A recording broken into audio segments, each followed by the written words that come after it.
જૂના ડીસા મહાકાળી માતાની પ્રાણ પ્રતિષ્ઠાનું આયોજન કરવામાં આવ્યું। બનાસકાંઠામાં સૌપ્રથમ મહાકાળી માતાની કલકત્તાથી જ્યોત લાવીને પ્રાણ પ્રતિષ્ઠા કરવાનું આયોજન કરવામાં આવ્યું। આ કાર્યક્રમની શરૂઆત અને આજે ડીસા મુકામેથી જૂના ડીસા સુધી માતાજીની શોભાયાત્રા નીકળી।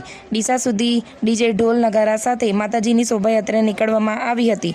સાથે સાથે માતાજી પ્રસાદ વિતરણ તથા સાધુ સંતના ભંડારાનું કાર્યક્રમ કરવામાં આવ્યો હતો। યાત્રા પુણ્ય બાદ જૂના ડીસા મુકામે યજ્ઞ તથા માતાજીની પ્રાણ પ્રતિષ્ઠાનું આયોજન કરવામાં આવ્યું હતું। આ કાર્યક્રમમાં જૂના ડીસા જનતા, આગેવાનો, સાધુ સંતો અને મોટી સંખ્યામાં વેપારી આનંદની લાગણી અનુભવી હતી। Reporter Rakesh Thakkar, DT news live 24 Deesa Banaskantha.